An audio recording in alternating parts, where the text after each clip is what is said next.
हामीले यो सुन्दै थियौँ, नयाँ गरी जन्मेको बालक रुन्छ, स्वाभाविक रूपमा उसले दुधको तृष्णा गर्छ, खानेकुराको तृष्णा गर्छ र ऊ खाँदै जान्छ र वृद्धि हुँदै जान्छ। त्यति मात्रै होइन, उसले समयको अन्तरालमा उसले आफ्ना जिम्मेवारीहरू पनि घरमा निभाउँदै जान्छ। उसले घरमा मात्रै होइन, घरसँगै उसले बाहिर पनि आफ्नो जिम्मेदारीहरू निभाउँदै जान्छ। प्रियहरू, तपाईँ र मलाई परमेश्वरले यो संसारको डरलाग्दो अवस्थाबाट हामीलाई बोलाउनु भयो र हामीलाई मण्डलीमा ल्याउनु भयो उहाँले। र हामीलाई मण्डलीमा ल्याइसकेपछि मण्डलीमा मात्रै सीमित राख्नको लागि उहाँले बोलाउनु भएको होइन। तपाईँ र मलाई मण्डलीभित्र सङ्गति गर्न मात्रै बोलाउनु भएको होइन। तपाईँ र मलाई मण्डलीभित्र मात्रै प्रेममा रहन बोलाउनु भएको होइन। तपाईँ र मलाई परमेश्वरले त्यो मरेको संसारमा उहाँको सुसमाचार, उहाँको सेवा गर्न तपाईँ र मलाई बोलाउनु भएको हो। तपाईँ अहिले नथाक्नुहोस्। तपाईले सोच्नुहोला कि यता प्रार्थना पनि गर्नुपर्ने, बाइबल पनि पढ्नुपर्ने, यता मण्डलीको जिम्मेवारी पनि सम्हाल्नुपर्ने, फेरि अर्को पास्टर आएर फेरि बाहिर जानुपर्छ भनेर भन्दैछ। तपाईले सोच्नुहोला कि यति धेरै जिम्मेदारीहरू हुँदो रहेछ। अवश्य पनि बाइबलले हामीलाई त्यो सत्यता बताउँदछ कि हामी केवल मण्डलीभित्र होइन, हाम्रो दायित्व, हाम्रो जिम्मेदारी, हाम्रो कर्तव्य हामीले संसारमा पनि गएर मानिसहरूको बीचमा विशेष गरिकन परमेश्वरको सुसमाचार ती मरेका मानिसहरूको बीचमा लैजाने तपाईँ र मेरो दायित्व हो, तपाईँ र मेरो जिम्मेदारी हो, तपाईँ र मेरो कर्तव्य हो। हामीले मत्तीको 4 अध्यायमा जब हेर्छौँ भने त्यहाँनिर प्रभु येशूले पत्रुस र आन्द्रियासलाई त्यहाँ माछा मारेको देख्दै हुनुहुन्थ्यो। अनि उहाँले बोलाउनु भयो र भन्नुभयो कि म तिमीहरूलाई अब मानिसहरू पक्रने मछुवारा बनाउने छु, म तिमीहरूलाई मानिसको बीचमा पठाउने छु। उहाँले यो कुरा बताउँदै हुनुहुन्छ। अनि हामीले मर्कुसको 16 अध्यायको 15 पदमा हेर्छौँ भने येशूले भन्नुभयो, सारा सृष्टिमा जाऊ र सुसमाचार प्रचार गर। किनभने आज हामी जान्दछौँ कि संसारको हरेक मानिसहरू पापमा मरेका छन्, हरेक मानिसहरू दयनीय अवस्थामा छन्। हो, तिनीहरू ठुलो महलमा बसेका होलान्, हुनसक्छ तिनीहरू प्लेनमा उडेका होलान्, हुनसक्छ तिनीहरू एकदमै शिक्षित होलान्, हुनसक्छ तिनीहरू एकदम बौद्धिक मान्छे होलान्, हुनसक्छ तिनीहरू ठुलो नेता, प्रधानमन्त्री, ठुलो नाम कमाएको मान्छे हुनसक्छ होला। यद्यपि तिनीहरू पापमा मरेका छन्, यद्यपि तिनीहरू बडा जटिल अवस्थामा छन्, यद्यपि तिनीहरू नरकको बाटोतिर, अनन्तताको त्यो नरकतिर, अनन्तताको महासागरतिर निरन्तर निरन्तर बगिरहेका छन् तिनीहरू। अनि आज डरलाग्दो अवस्थामा संसारका मानिसहरू छ भन्ने कुरा बाइबलले, परमेश्वरको वचनले तपाईँ र मलाई स्पष्ट रूपमा बताउँदछ। त्यसकारणले एक प्रभुमा समर्पित जवानले यो कुरा बुझेको हुन्छ कि मेरो दायित्व केवल प्रार्थना गर्नु मात्र होइन, मेरो दायित्व केवल वचन पढ्नु मात्र होइन, मेरो दायित्व केवल मण्डलीभित्र मात्रै छैन, मेरो दायित्व ती पापमा मरेका मानिसहरूको बीचमा गएर तिनीहरूलाई सुसमाचार सुनाउने पनि मेरो दायित्व भन्ने कुरा एउटा प्रभुमा समर्पित जवानले बुझेको हुन्छ। त्यो समर्पित जवानले यो कुरा जानेको हुन्छ, यो कुरा बुझेको हुन्छ कि ऊ दोषी छ, अथवा त्यो संसारको मान्छे प्रत्येक दोषी छ, पापी छ, भ्रष्ट छ, नरकमा जाँदैछ। ऊ सुसमाचार बिना भयानक दुर्दशामा परेको छ। पापको एकमात्र औषधि, एकमात्र उपाय, एकमात्र दवाई भनेको केवल सुसमाचार हो। पापबाट मोक्ष प्राप्ति गर्न, पापबाट उद्धार पाउन, पापबाट मुक्ति पाउन केवल एउटै विकल्प छ, त्यो हो सुसमाचार। यो कुरा प्रभुमा एक समर्पित जवानले जानेको हुन्छ, बुझेको हुन्छ। प्रियहरू, धेरैको बुझाइमा, धेरैको सोचाइमा, धेरैको मनको भावनामा के हुन्छ भन्दाखेरि सुसमाचार भनेको सामाजिक सेवा हो। हामीले मान्छेहरूलाई गएर खिलायो भने, गरिबहरूलाई लगाउने कुरा दियो भने, पढ्नको लागि गरिबका छोराछोरीहरूलाई हामीले केही कुरा वितरण गर्यो भने सायद तिनीहरू क्रिस्चियन हुन सक्छन्। हो, प्रेम गर्नु, एकअर्कालाई वास्ता गर्नु गलत कुरा होइन, तर वास्तवमा त्यो सुसमाचार होइन, सेवाको एक भाग हो, तर त्यो सुसमाचार होइन। प्रियहरू, यो क्लासमा हामी आज विशेष गरिकन सुसमाचार के हो भन्ने विषयमा त्यति धेरै म जाँदैन, किनभने सुसमाचार के हो भन्ने कुरा हिजोको क्लासमा पास्टर रामुले तपाईहरुको बीचमा स्पष्ट रूपमा बताइसकेका छन्। त्यति मात्रै हैन, तपाईहरु धेरैजनालाई सुसमाचारको विषयमा थाहा छ। परमेश्वर को हुनुहुन्छ, मानिसको अवस्था कस्तो छ, ख्रीष्ट संसारमा किन आउनुभयो र मानिसको प्रतिक्रिया के हुनुपर्छ भन्ने विषयमा धेरै जवानहरूलाई सुसमाचारको विषयमा लगभग ज्ञान छ। लगभग तपाईँले यो सत्यता बुझ्नु भएको छ। तर समस्या के छ भन्दाखेरि यो सुसमाचार के हो भन्ने कुरामा धेरै समस्या छैन हामीलाई। तर समस्या के छ भन्दाखेरि सुसमाचार हामीले किन प्रचार गर्नुपर्छ, कसरी प्रचार गर्नुपर्छ, कसले प्रचार गर्नुपर्छ, यो चाहिँ जटिल समस्या छ। यसमा हामी त्यति धेरै अभ्यस्त भइसकेका छैनौँ, हामी त्यति धेरै अभ्यास गरिरहेका छैनौँ। यसकारण आजको यो क्लासमा म तपाईँहरूको बिचमा यही महत्त्वपूर्ण विषयमाथि चर्चा गर्न जाँदैछु। विशेष गरिकन म तपाईँहरूलाई यो कुरा बताउन चाहन्छु कि सुसमाचार किन सुनाउने, किन सुनाउने, किन खाँचो छ सुसमाचार मानिसहरूको लागि र सुसमाचार कसरी सुनाउने, यस सन्दर्भमा कुराकानी गर्नेछौँ। यहाँ तपाईँले स्क्रिनमा हेर्नुभयो, देख्नुहुन्छ सुसमाचार किन सुनाउने। दुईटा महत्त्वपूर्ण बुदाहरूमाथि हामी चर्चा गर्नेछौँ। किनकि सबै मानिसहरू पापमा मरेका छन् र पापबाट उद्धार पाउने एकमात्र उपाय येशू ख्रीष्ट हो, अथवा येशूले मात्रै तपाईँ र मलाई उद्धार र मुक्ति दिनुहुन्छ। यस कारणले तपाईँ र मैले सुसमाचार सुनाउनै पर्छ, किनभने यो एकमात्र विकल्प हो, बाटो हो, स्रोत हो, उपाय हो। यो बाहेक संसारमा अरू कुनै पनि विकल्प छैन, कुनै पनि उपाय छैन। यस कारणले येशू ख्रीष्टको सुसमाचार हामीले मानिसहरूको बिचमा सुनाउनै पर्छ, किनभने मानिसहरू पापमा मरेका छन्। मैले अघि नै भने त्यो मान्छेको ओहदा कस्तो छ त्यसले फरक पार्दैन। त्यो मानिस पनि पापको विकराल डरलाग्दो समस्यामा छ र त्यो मानिस पनि नरकतिर दगुरिरहेको छ। तपाईलाई टिबी रोग लागेको छ भने तपाईले मुटुको औषधि खाएर हुँदैन। तपाईलाई मुटुको रोग लागेको छ भने टिबीको औषधि खाएर हुँदैन। तपाईलाई मुटुको रोग छ भने मुटुको औषधि खानुपर्छ। तपाईलाई टिबी रोग लागेको छ भने तपाईले टिबीकै औषधि उपयोग गर्नुपर्छ। यसो गर्नुभयो भने तपाईको रोग निको हुन्छ, तपाईले आराम पाउनुहुन्छ, तपाईले त्यो रोगबाट मुक्ति पाउन सक्नुहुन्छ। मानिसको सबैभन्दा जटिल समस्या के हो भन्ने बारेमा बाइबलले हामीलाई स्पष्ट बताउँदछ। संसारमा धेरै मान्छेहरूले भन्छन् कि मेरो समस्या भनेको गरिबी हो, मेरो समस्या भनेको रोग हो, मेरो समस्या भनेको मेरो अज्ञानता हो, मेरो समस्या भनेको यो हो, त्यो अनेक प्रकारको समस्याहरू मानिसहरूले सुनाउने गर्छन्। तर वास्तवमा बाइबलले हामीलाई स्पष्ट रूपमा बताउँदछ कि मानिसको जटिल समस्या, मानिसको सबैभन्दा डरलाग्दो समस्या चाहिँ पाप हो। हामीलाई रोमीको 3 अध्यायले स्पष्ट रूपमा बताउँदछ। तपाईँ 9 देखि पढ्दै जानुहुन्छ भने पावलले त्यहाँ स्पष्ट रूपमा बताउँदछन् कि धर्मी कोही छैन, एकजना पनि छैन, असल गर्ने कोही छैन, छँदै छैन भन्छ पावलले। हामीले एफिसी 2:1 हेर्छौँ भने पावलले त्यहाँ स्पष्ट रूपमा भन्दछन्, हामी सबैजना पाप र अपराधमा मरेका थियौँ, तर उहाँले ख्रीष्टले हामीलाई त्यो पापबाट बचाउनु भयो।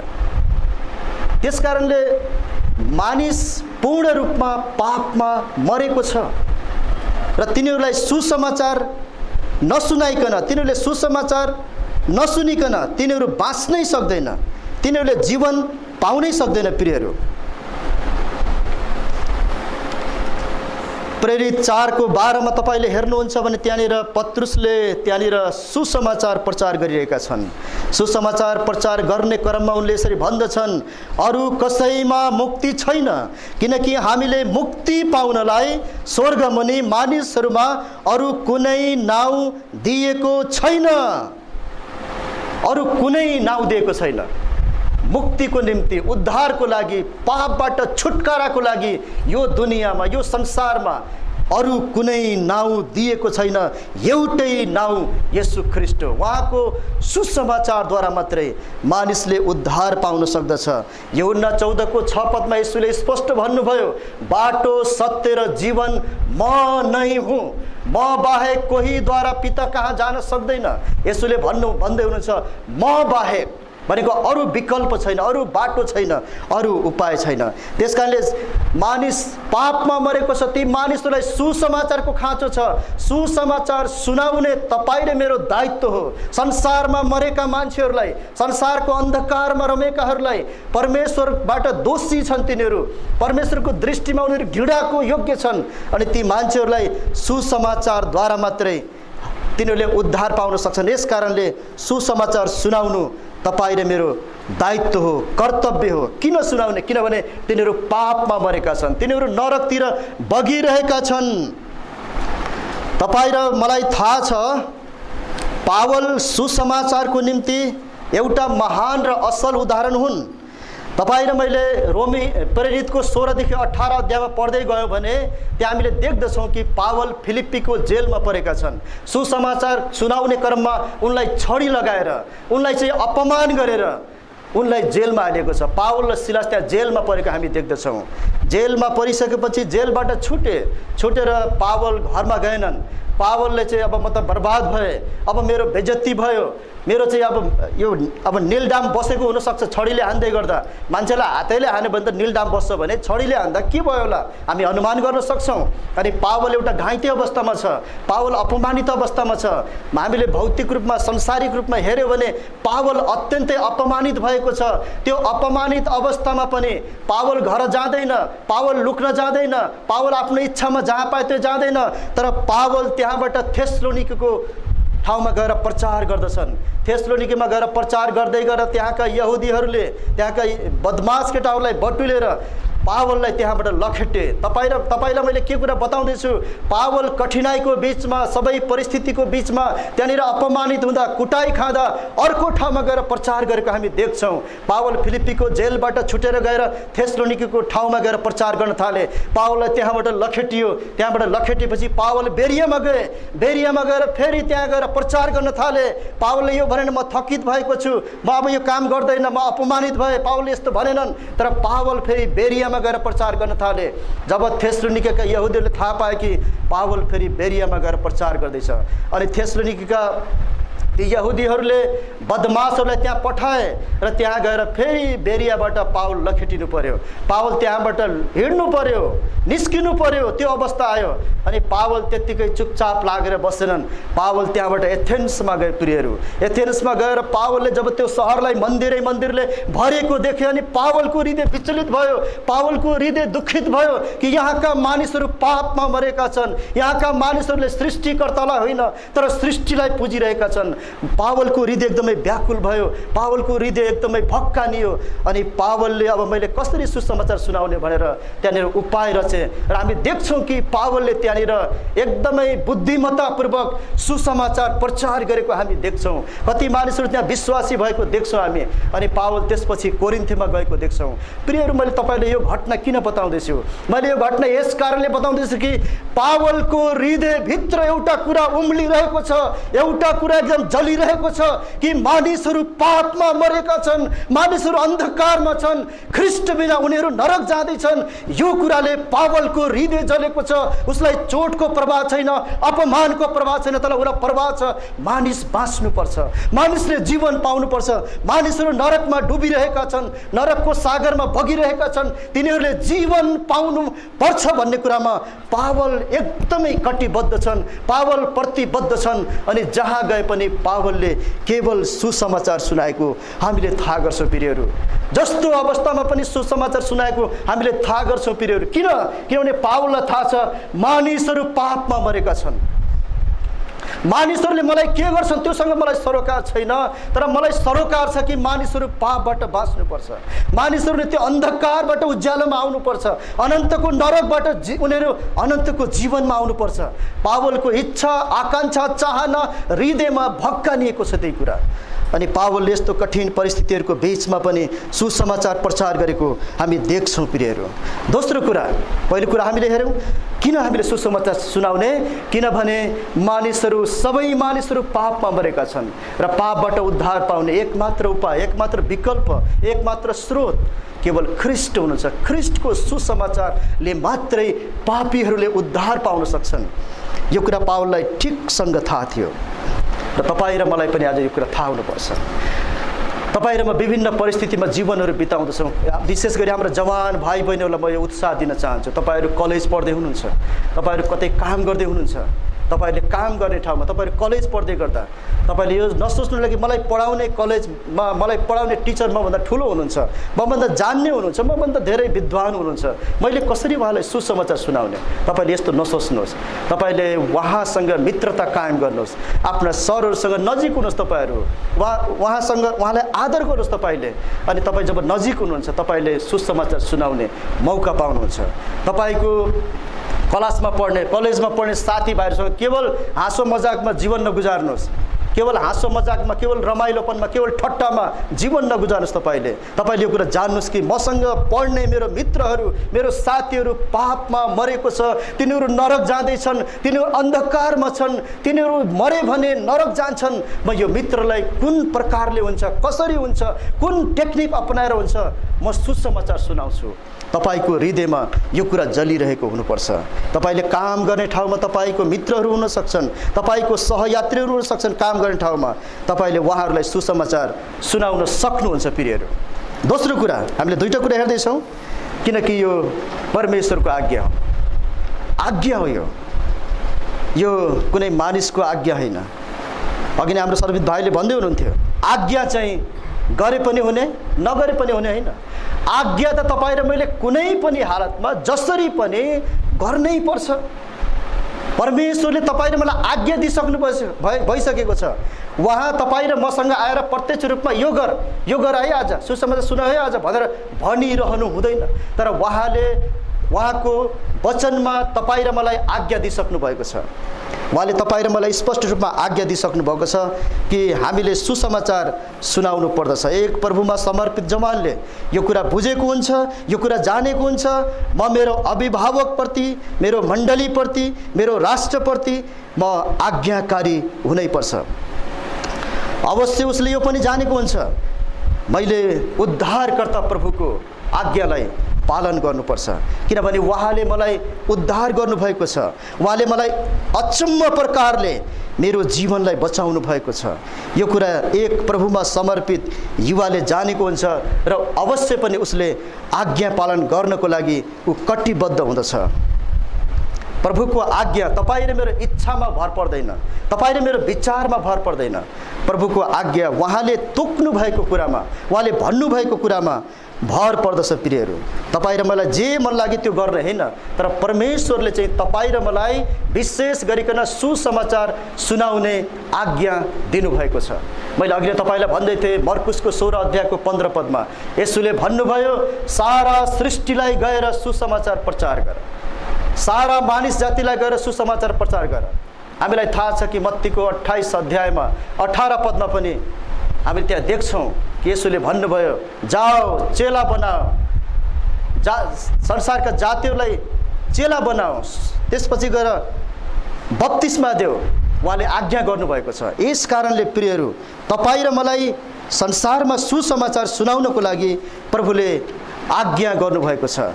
प्रभु येशू भौतिक रूपमा अथवा परमेश्वर तपाईँ र मेरो बिचमा भौतिक रूपमा अब आउनु हुँदैन। उहाँ केवल न्यायको दिनमा यो संसारमा आउनुहुनेछ। कसरी आउनुहुनेछ त्यो अवश्य पनि हामी देख्नेछौँ। तर अहिले भर्खरै हाम्रो यो वर्तमान कालमा तपाईँ र मलाई सुसमाचार सुनाऊ भनेर उहाँ आउनु हुँदैन, भौतिक रूपमा आउनु हुँदैन, उहाँ सुसमाचार प्रचार गर्न आउनु हुँदैन अब। तर उहाँले आफ्ना मानिसहरूद्वारा यो सत्यको सुसमाचार, साँचो सुसमाचार मानिसहरू कहाँ पुर्याउन चाहनुहुन्छ। तपाईले प्रेरितको 10 अध्यायमा हेर्नुहुन्छ भने त्यहाँ कैसरियामा एकजना कर्नेलियस भन्ने व्यक्तिको विषयमा हामी थाहा गर्छौँ। अनि कर्नेलियसलाई परमेश्वरले भन्नुभयो कि ओप्पामा सिमोन पत्रुस, ओप्पामा एउटा चर्मकारको घरमा सिमोन पत्रुस बसेका छन्, तिनलाई बोलाउन मानिसहरू पठाऊ। अनि कर्नेलियसले केही मानिसहरूलाई सिमोन पत्रुसलाई लिनको लागि ओप्पामा पठाएका छन्। तपाईले त्यो घटना पढ्नुहुन्छ भने ओप्पाबाट कैसरियामा आउनको लागि 3 दिन लागेको छ, किनभने पर्सिपल्ट तिनीहरू त्यहाँ पुगे भन्छ। मैले यो प्रसङ्ग यस कारणले जोड्दैछु कि परमेश्वरले डाइरेक्ट कर्नेलियसलाई सुसमाचार सुनाएको भए हुन्थेन र पत्रुसलाई त्यत्रो 3 दिन हिँड्नु पर्थ्यो? आवश्यक छैन नि त। तर परमेश्वरले चाहनुहुन्छ कि आफ्ना मानिसहरूद्वारा ती पापमा मरेका मानिसहरूको बीचमा सुसमाचार पुगोस्। परमेश्वरले आफ्ना बाँचेका मानिसहरूद्वारा, आफ्ना छोराछोरीहरूद्वारा ती पापमा मरेका मानिसहरू कहाँ सुसमाचार पुर्याउने उहाँको इच्छा छ। यस कारणले उहाँले तपाईँ र मलाई आज्ञा गर्नुभएको छ। सुसमाचार किन सुनाउने? किनभने मानिसहरू पापमा मरिरहेका छन्, संसारका सबै जाति, सबै मानिसहरू।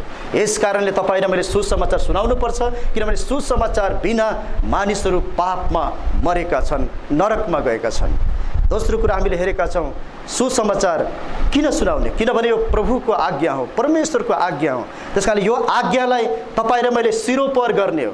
हामीले संसारको धेरै आज्ञाहरू पालन गर्छौँ, आफ्ना साथीभाइको धेरै आज्ञाहरू पालन गर्छौँ। साथीभाइले केही भन्यो भने बुवा आमालाई जसरी पनि ढाँटेर हुन्छ कि छक्काएर हुन्छ कि हामी त्यहाँ जान इच्छा गर्छौँ। पैसा कसरी हुन्छ फुत्काएर हामी त्यहाँ जाने इच्छा गर्छौँ। आफ्ना मित्रहरूको कुराकानी सुन्छौँ हामी धेरै, आज्ञाहरू मान्छौँ हामी धेरै, आफूलाई मन परेको कुराहरू हामी धेरै गर्न चाहन्छौँ। तर प्रभुको आज्ञालाई तपाईँ र मैले सिरोपर गर्नुपर्छ। हाम्रो हृदयको सबैभन्दा महत्त्वपूर्ण कुरा बनाउनुपर्छ तपाईँ र मैले। यसको मतलब यो होइन कि हामीले प्रार्थना गर्नु हुँदैन, बाइबल पढ्नु हुँदैन भन्न खोजेको होइन। यो पनि हाम्रो लागि अपरिहार्य छ। तर यो सँगसँगै तपाईँ र मैले सुसमाचार सुनाउनु धेरै महत्त्वपूर्ण छ। अब अर्को विषयमा हामी प्रवेश गर्नेछौँ। दोस्रो कुरा सुसमाचार कसरी सुनाउने, यो पनि हाम्रो लागि धेरै महत्त्वपूर्ण छ।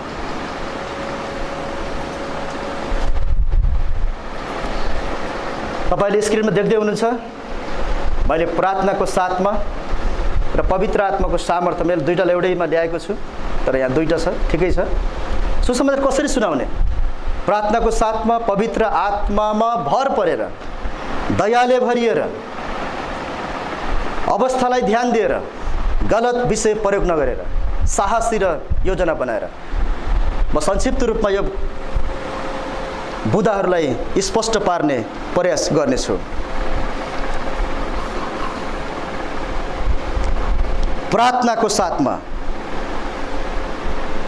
धेरै चर्च आउने जवानहरू प्रार्थना गर्न उत्साहित हुँदै, उनीहरूसँग बल हुन्छ, ताकत हुन्छ, जोस हुन्छ, एकदमै केही गर्नुपर्छ भन्ने उत्साह त हुन्छ, तर प्रार्थनामा धेरै कमजोर हुन्छन् जवानहरू।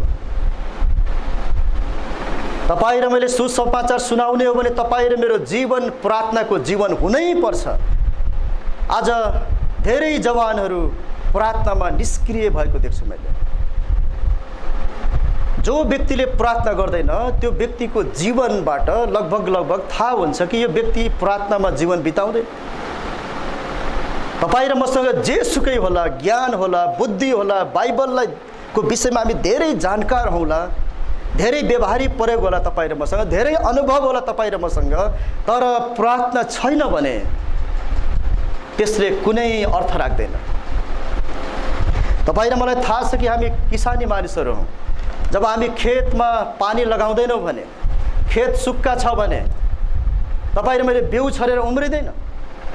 त्यो खेतमा तपाईँ र मैले सिँचाइ गर्नुपर्छ, त्यो खेतलाई तपाईँ र मैले भिजाउनुपर्छ, सिंचित गर्नुपर्छ।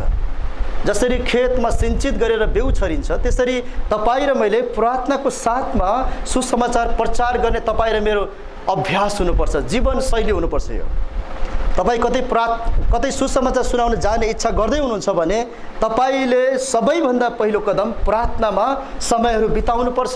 तपाईँ कुन ठाउँमा जाँदै हुनुहुन्छ ती मानिसहरूको लागि प्रार्थना गर्नुपर्छ। तपाईँ आफै जाँदै हुनुहुन्छ, तपाईँ आफैको लागि प्रार्थना गर्नुपर्छ। त्यहाँको अवस्था र परिस्थितिहरूलाई मध्यनजर राखेर तपाईँले प्रार्थना गर्नुपर्ने हुन्छ।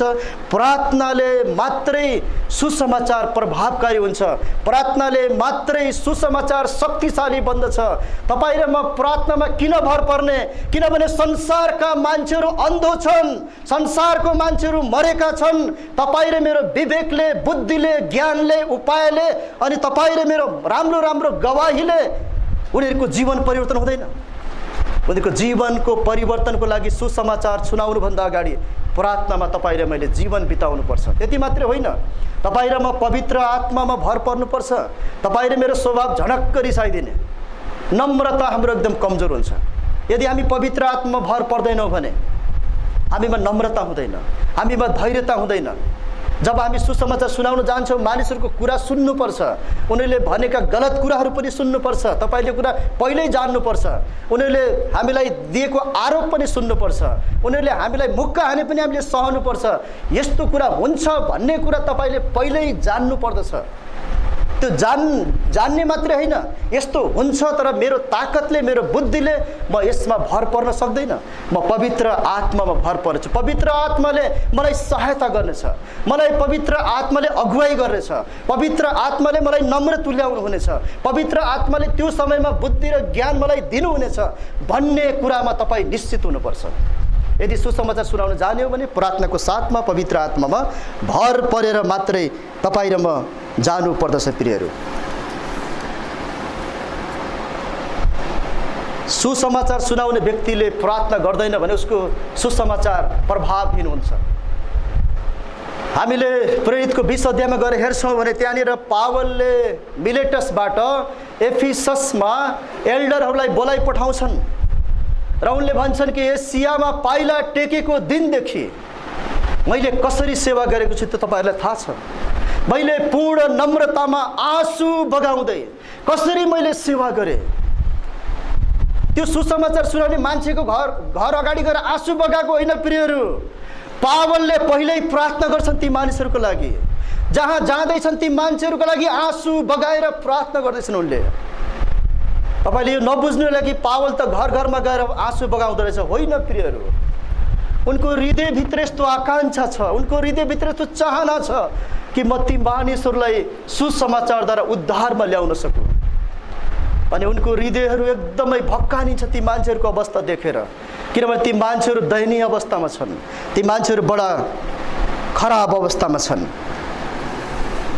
त्यसकारणले हामीले प्रार्थनामा ध्यान दिँदैनौँ भने हामी आफूमा भर पर्छौँ, पवित्र आत्माको सहायतामा हामी भर पर्दैनौँ भने हामीले धैर्यता गुमाउँछौँ, नम्रता गुमाउँछौँ, हामी बुद्धिहीन हुन सक्छौँ, हाम्रा सुसमाचारहरू प्रभावहीन हुन्छन्।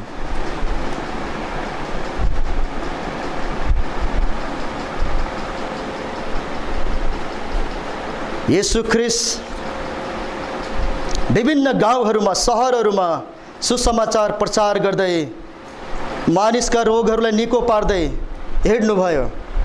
मत्ती 9:36 पदमा तपाईँले हेर्नुहुन्छ भने भिडलाई देखेर येशूको हृदय दयाले भरिएको थियो। यस कारणले हामी दयाले भरिनुपर्छ। जब हामी ती मानिसहरूको बिचमा जान्छौँ हामी दयाले भरिनुपर्छ। हामीले यो कुरा बुझ्नुपर्छ कि ती मान्छेहरू यति डरलाग्दो अवस्थामा गइरहेका छन्, ती मान्छेहरूले हामीलाई जेसुकै गरून् तर ती मान्छेहरू बडा डरलाग्दो अवस्थामा गइरहेका छन्। तिनीहरू नरकको भागीदार हुँदैछन्, तिनीहरू बडा सङ्कटमा छन्। तिनीहरू यो कुरा तपाईँ र मैले बुझ्नुपर्छ। तिनीहरूले हामीलाई जेसुकै भने तापनि जेसुकै गरे तापनि तपाईँ र ममा सहनशीलता हुन आवश्यक छ, नम्रता हुन आवश्यक छ र तपाईँ र मैले तिनीहरूप्रति दया देखाउन आवश्यक छ, तिनीहरूलाई प्रेम देखाउन आवश्यक छ।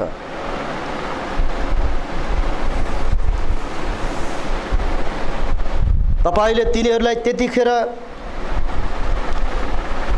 तपाईँले तिनीहरूको चोट, तिनीहरूको प्रहार, तिनीहरूको अवहेलना, तिनीहरूको अपमान, तिनीहरूले तपाईँलाई हिर्काउँदा पनि कतिखेर सहन सक्नुहुन्छ? जब तपाईँले ती मान्छेहरूलाई दया गर्नुहुन्छ, जब तपाईँको हृदय ती मान्छेहरूप्रति दयाले भरिन्छ, अनि त्यस बेलामा मात्रै हामीले ती मान्छेहरूको सबै परिस्थितिहरूलाई सहन गर्न सक्छौँ। ती मान्छेहरूबाट आउने सबै परिस्थितिहरूलाई हामीले सहन गर्न सक्छौँ। तेस्रो कुरामा जान्छौँ हामी अवस्थालाई ध्यान दिएर। यहाँ हामी धेरैचोटि चुक्छौँ, जहिले पनि सुसमाचार सुनाउन जाने मान्छेले त्यहाँको अवस्थालाई बुझ्नुपर्ने हुन्छ। त्यो व्यक्तिगत रूपमा होस्, त्यो सामाजिक रूपमा होस्, त्यो पारिवारिक रूपमा होस्, अथवा त्यहाँको सांस्कृतिक रूपमा होस्, जेसुकै रूपमा होस्, तपाईँले केही न केही त्यहाँको पृष्ठभूमि, त्यहाँको संस्कार, त्यहाँको अवस्था, त्यहाँको परिस्थितिहरूलाई तपाईँले बुझ्नु भएन भने जटिल समस्याहरू आउँदछ। त्यसकारण त्यहाँको अवस्थाहरूलाई हामीले बुझ्नु एकदमै आवश्यक छ। यदि हामीले अवस्थालाई, परिस्थितिलाई बुझ्दैनौँ भने हाम्रो सुसमाचार प्रभावहीन हुन्छ। पावलले पहिलो कोरिन्थी 9 अध्यायको 19 देखि 23 पदमा यसरी भन्दछन्। म तपाईहरुको बीचमा पढ्न चाहन्छु। पहिलो कोरिन्थी 9 अध्यायको 19 देखि 23 पदमा पावलले यसरी भन्दछन्, किनभने म मानिसहरूबाट स्वतन्त्र भए तापनि अझ धेरैलाई जित्न सकूँ भनेर मैले आफैलाई सबैको दास तुल्याएँ। यहुदीहरूलाई जित्नु भनेर यहुदीहरूको निम्ति म यहुदी जस्तै बने। व्यवस्थाको अधीनमा रहनेहरूलाई जित्नु भनेर म आफै व्यवस्थाको अधीनमा नभए तापनि व्यवस्थाको अधीनमा भएकाहरूका निम्ति व्यवस्थाकै अधीनमा रहे जस्तै भए। व्यवस्थाका बाहिर हुनेहरूलाई जित्न सकूँ भनेर म आफै परमेश्वरको व्यवस्थाबाट बाहिर नभई तर ख्रीष्टको व्यवस्थाको अधीनमा रही व्यवस्थाको बाहिर हुनेहरू झैं बने। दुर्बलहरूलाई जितु भनेर दुर्बलहरूका निम्ति म दुर्बल बने। सब प्रकारका उपायले कसै न कसैलाई बचाउन सकूँ भनेर सबैको निम्ति म सब थोक बने। सुसमाचारका आशिषहरूको सहभागी हुन सकूँ भनेर सुसमाचारकै खातिर म यी सब थोक गर्दछु। अनि पावलले यहाँनिर परिस्थिति र अवस्थाको विषयमा बताउँदैछन्। हामीले आफ्नो परिस्थितिलाई मात्रै हेर्ने होइन, विशेष गरी हामी जब जवान अवस्थामा हुन्छौँ हामीले आफ्नो अवस्थालाई विशेष ख्याल गरिरहेका हुन्छौँ।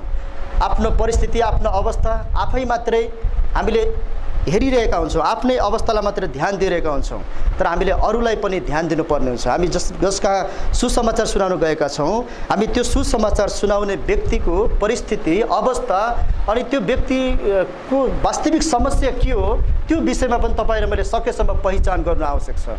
तपाईँलाई थाहा छ प्रभु येशू ख्रीष्ट यूहन्नाको 4 अध्यायमा सामरी स्त्रीलाई भेट्नुभयो।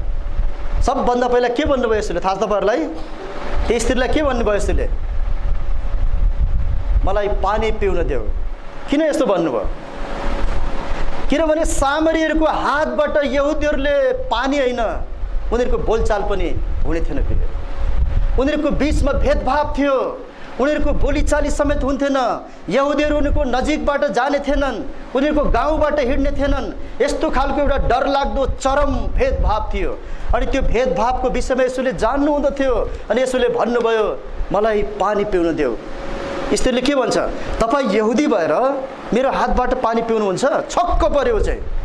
त्यसपछि यसोले सुसमाचार सुनाउनु भयो। बुझ्दै हुनुहुन्छ? परिस्थितिलाई यदि हामीले बुझ्दैनौँ भने, अवस्थालाई हामीले चिन्दैनौँ भने सुसमाचार मान्छेहरूले सुन्दैनन्। सर कहिलेकाहीँ हामी जबरजस्ती सुई घोदिन्छौँ भने समस्या हुन्छ। जबरजस्ती गर्ने होइन, हामीले मान्छेहरूलाई जबरजस्ती गर्ने होइन। कहिलेकाहीँ हामी जबरजस्ती गर्छौँ। कसरी जबरजस्ती गर्छौँ? कहिले एजेन्टहरू आउँछ नि, एजेन्टहरू, यो बिमाको एजेन्टहरू, गर्नुहोस् के राम्रो हुन्छ, गर्नुहोस् के राम्रो हुन्छ।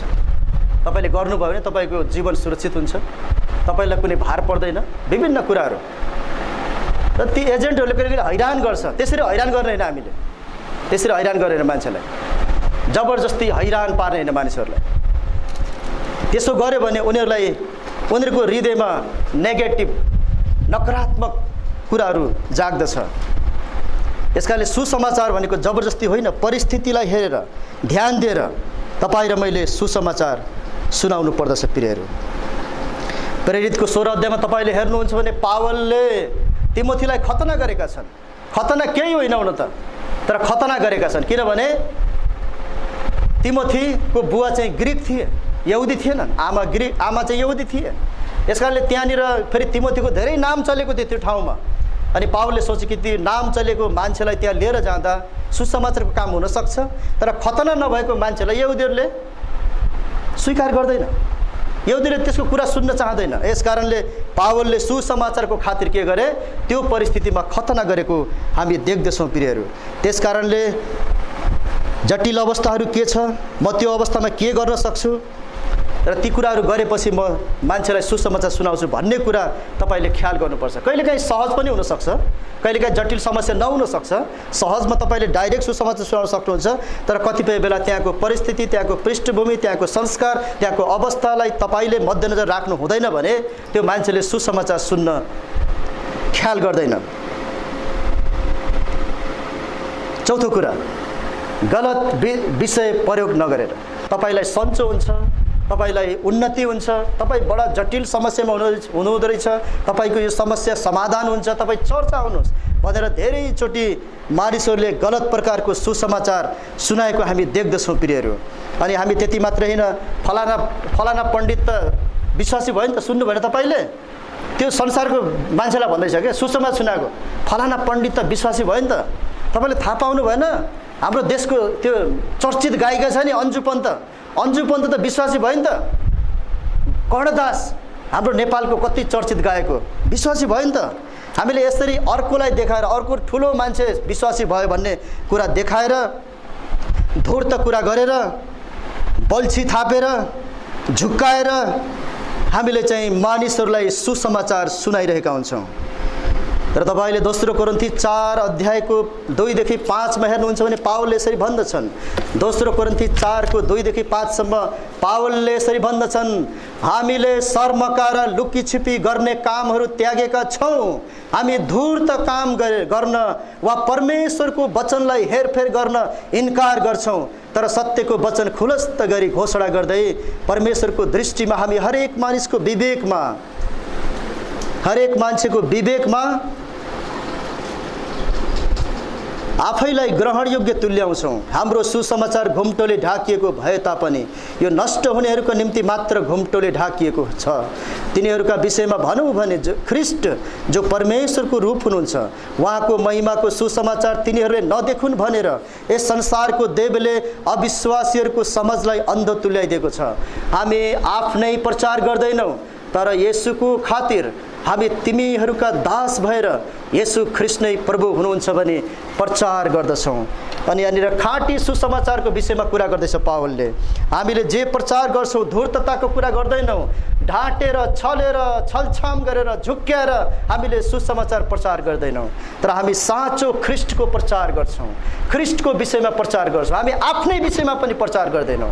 आजकल धेरै प्रचारकहरूले चर्चमा आफ्नो विषयमा धेरै प्रचार गर्छन्। म यहाँ गए, म यस्तो गरेँ, मैले उस्तो गरेँ, म त्यहाँ गएको थिएँ, यस्तो गरेको थिएँ, यसरी आफ्नो बखान गरेको हामी देख्छौं। तर सुसमाचार चाहिँ आफ्नो बखान होइन। मानिसले आफ्नो गवाही प्रस्तुत मात्रै गर्छन्। गवाही बताउनु गलत कुरा होइन, तर गवाही सुसमाचार होइन।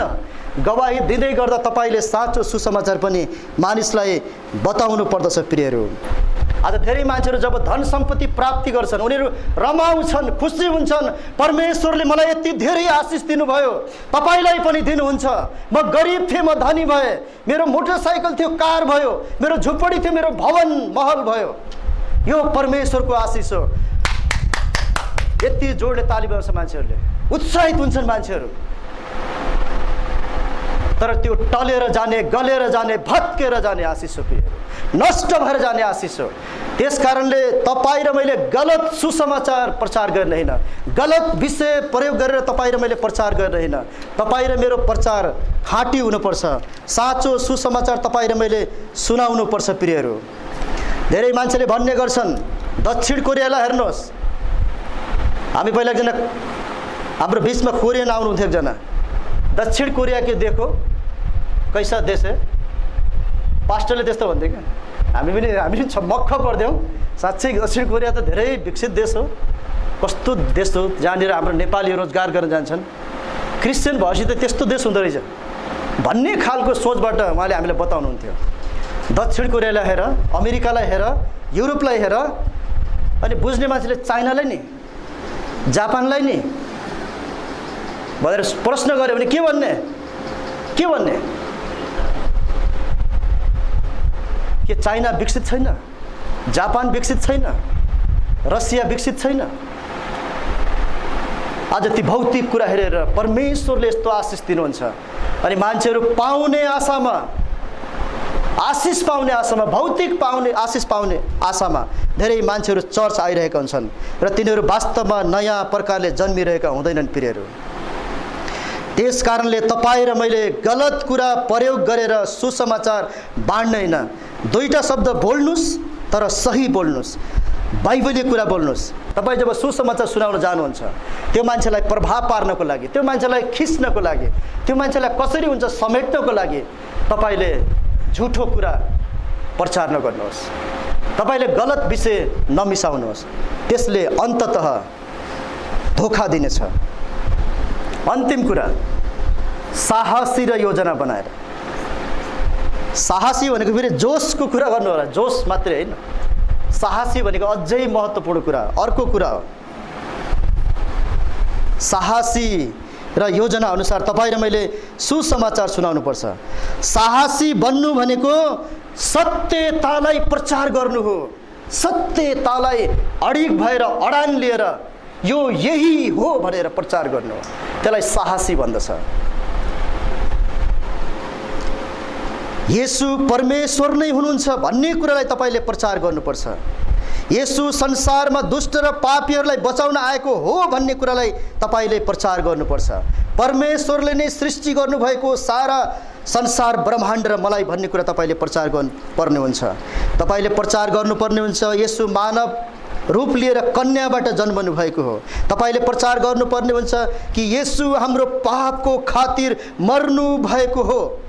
तपाईँले प्रचार गर्नुपर्ने हुन्छ कि तेस्रो दिनमा येशू चिहानबाट बौरी उठ्नु भएको हो र उहाँ एक दिन यो संसारलाई न्याय गर्न आउनुहुनेछ। तर यो संसारले तपाईँले यसरी प्रचार गरिरहँदा तपाईँलाई संसारले भन्छ त मूर्ख होस्, त पागल होस्, तैँले बकवास गरिरहेको छस्। कहीँ मानिस पनि कन्याबाट जन्मिन्छ, कहीँ मरेको मान्छे बौरेर उठ्छ। तपाईलाई प्रश्न गर्छ, किनभने संसारले प्रमाण खोज्दछ, संसारले आधारहरू खोज्दछ। संसारले कुनै पनि प्रुफ भएन भने उसले त्यो कुरालाई इन्कार गर्दछ प्रियहरू। यसकारणले त्यो इन्कार गर्ने बेलामा पनि तपाईले मानिसहरूको बीचमा साहसपूर्वक यो सत्यतालाई थामिराख्नुपर्छ। त्यसकारण तपाईँ साहसी हुनुपर्छ। लडाइँमा युद्ध गर्न जाने सेनाहरू साहसी हुन्छन्। यदि उनीसँग साहस भएन भने उनीहरू चाँडै मर्छन्, गल्छन्, उनीहरूले केही गर्न सक्दैन। त्यसकारण लडाइँमा जाने योद्धाहरू साहसी हुनैपर्छ। तपाईँ र म पनि एक प्रकारले आत्मिक युद्धमा अगाडि बढिरहेका छौँ। हामी संसारको बीचमा सुसमाचारलाई प्रचार गर्न गइरहेका छौँ अनि त्यो बेलामा तपाईँ र ममा साहस हुनैपर्छ। संसारले भन्ला यो बौलाएको छ, पागल भएको छ, फुत्केको छ, उसले धम्की देला, तर तपाईँ र मलाई साहस चाहिन्छ प्रियहरू। अघि हामीले हेरेका थियौँ कि प्रेरित 4 अध्यायमा त्यहाँ हामी देख्दछौँ कि पत्रुसलाई त्यहाँनिर मान्छेले हप्काइरहेका छन्, तर यो प्रचार नगर। अनि पत्रुसले भन्दछन् कि हामीले देखेको र सुनेका कुराहरू प्रचार नगरी सक्दैनौँ हामी। यो साहस हुनुपर्छ।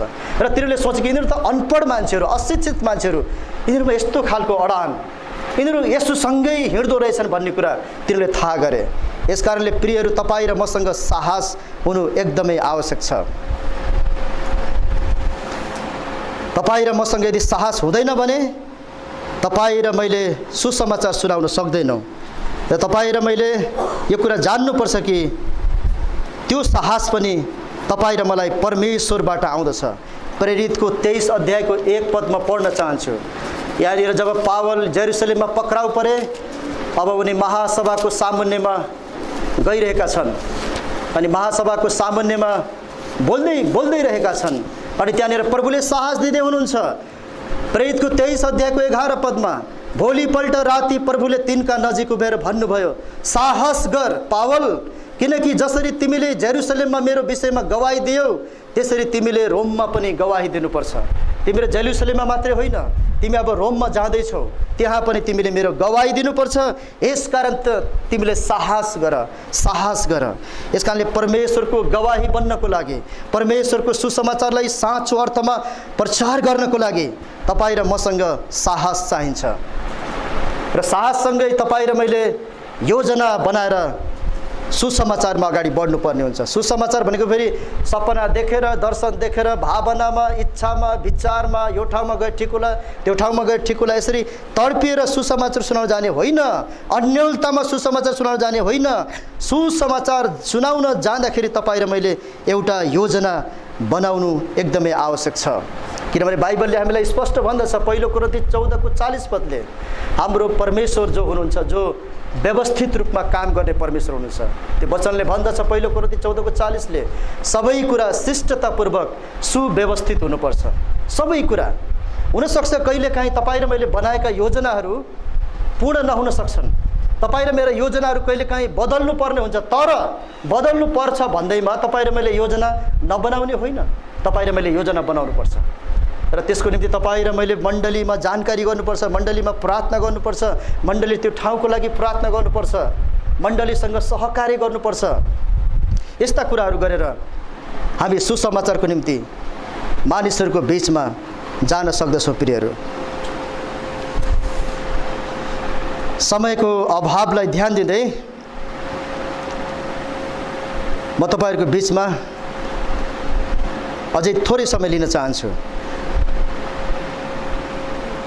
मैले अघि नै भनेको थिएँ हाम्रो जवानहरूलाई कि तपाईहरु जब सुसमाचार सुनाउन जानुहुन्छ, तपाईहरुमा अलिकति एउटा कुरा तपाईहरुलाई केले अलिकति हच्काइदिन्छ भन्दाखेरि उहाँहरु चाहिँ मभन्दा ठुलो मान्छे हुनुहुन्छ। यो कुराले तपाईहरुको मन चाहिँ अलिकति कमजोर बनाइदिन्छ के। जससँग म कुरा गर्दैछु उहाँ मभन्दा बुद्धिमान हुनुहुन्छ, उहाँ मभन्दा उमेरमा जेठो हुनुहुन्छ, उहाँ मभन्दा अनुभवी हुनुहुन्छ, मेरो कुरा के सुन्नु होला र। हामीले पहिले आफैलाई के गर्छौं, कमजोर बनाइदिन्छौं, हाम्रो साहसलाई हामीले दुर्बल बनाइदिन्छौं। प्रियहरू, तपाई जवान प्रिय भाइ बहिनीहरू, छोराछोरीहरू, तपाईले आफैमा भर पर्ने हैन। तपाई भन्दा अवश्य पनि त्यो व्यक्ति अनुभवी होला, विद्वान होला, शिक्षित होला, पढे लेखेको होला, धनी होला, उमेरमा ठुलो होला, तर उस भित्र डरलाग्दो पाप छ र त्यो पापले उसलाई नरक लाँदैछ। यो कुरा तपाईले ख्याल गर्नुपर्छ। यसकारणले कसरी म त्यो व्यक्तिलाई सुसमाचार सुनाउन सक्छु, यो कुरामा मेरा नानीहरूले, मेरा बाबुहरूले, छोराछोरीहरूले ध्यान दिन आवश्यक छ। तपाई र म नयाँ जन्मेका मानिसहरू हामीले प्रार्थना साथ अगाडि बढ्दैछौँ, वचन खाँदैछौँ, भोजन खाँदैछौँ, अनि हाम्रो मण्डलीभित्र एक्सरसाइज गर्दैछौँ। एक्सरसाइज गर्दा गर्दै हामी जब बलियो हुन्छौँ, बलवन्त हुँदै गर्दा हामी बाहिर जाने हो अनि मान्छेलाई सुसमाचार सुनाउने हो, मान्छेलाई बताउने हो। हामी सुसमाचार मण्डलीभित्र पनि गर्छौँ, मण्डलीभित्र पनि सुनाउँछौँ, मण्डलीभित्र पनि एकअर्कालाई सुसमाचारद्वारा हामी उत्साहित गर्छौँ। अघि हामीले मण्डलीको उत्तरदायित्वको विषयमा सन्दर्भमा कुरा गर्दा त्यो कुरा गरेका थियौँ। त्यति मात्रै हैन प्रिय, तपाईँ र म सुसमाचार भित्र मात्रै हैन तर हामीले बाहिर पनि लिएर जानुपर्छ। किनभने यो तपाईँ र मेरो दायित्व, किनभने प्रभुले तपाईँ र मलाई आज्ञा दिनुभएको छ। र अन्तमा म केही महत्त्वपूर्ण कुरा फेरि बताउन चाहन्छु। कसले सुनाउने भन्ने प्रश्न आउँछ, कसले सुनाउने। धेरै जस्तो मण्डलीहरूमा यो सोच छ कि यो सुसमाचार भन्ने कुरा त अरूलाई खासै आउँदैन, यो त पास्टरले, अगुवाले, लिड गर्ने मान्छेले सुनाउने हो, अरूलाई खासै आउँदैन, अरूलाई भन्न आउँदैन। होइन प्रियहरू, बाइबलले कहीँ पनि त्यस्तो आज्ञा गरेको छैन कि पास्टर अगुवाले मात्रै सुसमाचार सुनाउने हो भन्ने कुरा बाइबलले बताएको छैन।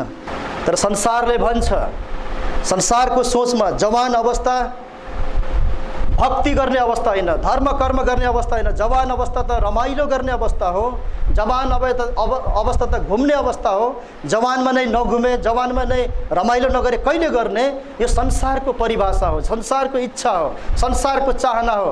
तर बाइबलले हामीलाई त्यस्तो भन्दैन प्रियहरू, बाइबलले हामीलाई त्यस्तो भन्दैन। बाइबलले हामीलाई स्पष्ट भन्छ, हामीले उपदेशकको 12 अध्यायमा हामीले हेर्छौँ भने त्यहाँनिर सोलोमनले भन्छन् कि आफ्नो युवा अवस्थामा सृष्टिकर्ताको सम्झना गर। यस कारणले प्रियहरू, मेरा जवान भाइ बहिनीहरू, यदि तपाईँ प्रभुमा समर्पित जवान हुनुहुन्छ भने तपाईँको बल, तपाईँको ताकत, तपाईँको साहस जो तपाईँसँग छ नि, तपाईले खेर नफाल्नुहोस्। तपाईले त्यो ताकतलाई, त्यो बललाई, त्यो जवानीलाई तपाईले परमेश्वरको महिमाको लागि मण्डली भित्र र मण्डली बाहिर तपाईले उपयोग गर्नुहोस्। लगभग 40-45 वर्षपछि हामीले चाहे जस्तो गर्न सक्दैनौँ। मैले 2-3 वर्ष अगाडि चस्मा लाउने थिएन, मलाई अहिले गाह्रो भइरहेको छ, मैले स्पष्ट देख्न सक्दैन, मलाई पढ्नको लागि चस्मा चाहिन्छ। म जति हिजो हिँड्न सक्थेँ आज हिँड्न सक्दैन। मैले अस्ति सुने गोपाल दाई र हाम्रो बादल बाबु जब गोर्खामा सुसमाचारको लागि जाँदै हुनुहुन्थ्यो, गोपाल दाई पहिला जाँदाखेरि उहाँले कहिले यस्तो भन्नुहुन्थेन, म थाकेँ, मलाई खुट्टा दुख्यो, तर अस्ति उहाँको खुट्टामा पीडा भएको कुरा मैले सुने। जब हामी वृद्ध हुँदै जान्छौँ हामीले चाहेर पनि केही गर्न सक्दैनौँ, बुझ्दै हुनुहुन्छ। यस कारणले तपाईँको त्यो बललाई, ताकतलाई व्यर्थमा खेर नफाल्नुहोस्। अघि नै धेरैचोटि व्यावहारिक प्रयोगमा हाम्रो भाइहरू ल्याइसक्नु भएको छ। मेरा जवान छोराछोरीहरू, तपाईँले आफ्नो जवानी अवस्थाको त्यो बल, ताकत, बुद्धि, खुबीलाई तपाईँले मोबाइलमा खेर नफाल्नुहोस्। तपाईसँग त्यो ताकत छ, त्यो क्षमता छ, त्यो बुझ्न सक्ने क्यापेसिटी तपाईसँग छ। तपाईँले सबै कुराहरूलाई परमेश्वरको महिमाको लागि तपाईँले प्रयोग गर्नुहोस्। किनभने यो सबै कुरा परमेश्वरले तपाईँलाई दिनुभएको हो। यो सबै कुरा परमेश्वरबाट आउँदछ।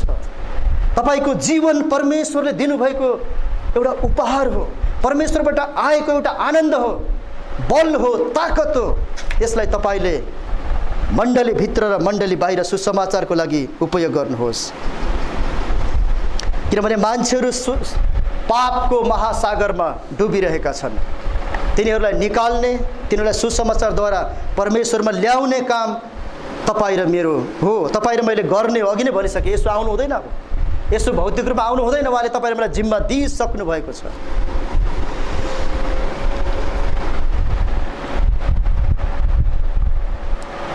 यसको अर्थ हामी बुढो हुँदै गएको मान्छेहरू फेरि सुसमाचार सुनाउने होइन भन्न खोजेको होइन।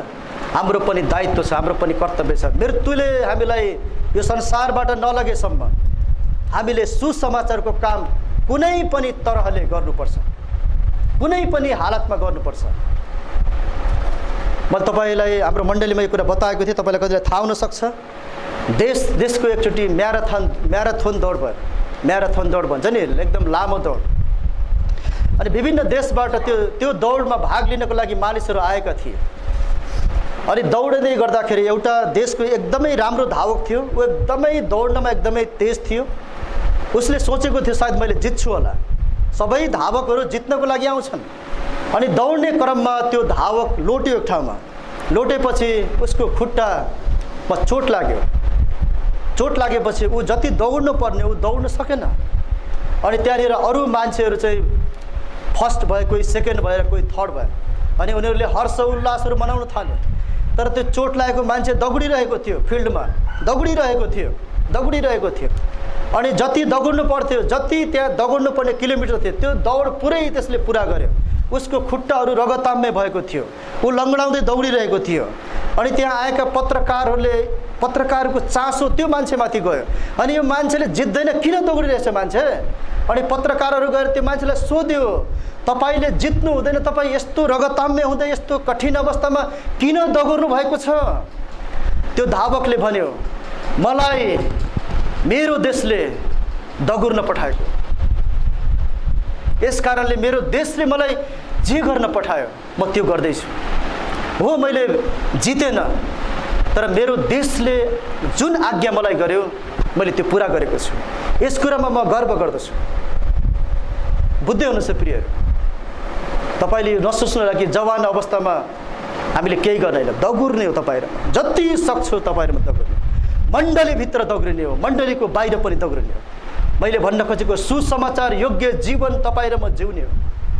अन्तमा एउटा कुरा गरेर म आजको यो सेसनलाई अन्त गर्न चाहन्छु। प्रियहरू, तपाईँ र मेरो जीवन यो संसारमा क्षणिक छ। तपाईँ र मैले चाँडै नै संसारलाई छोड्नेछौँ। तर जति दिन तपाईँ संसारमा बाँच्नुहुन्छ, तपाईँ सुसमाचारको लागि जिउनुहोस्। आउनुहोस् हामी प्रार्थना गरौँ।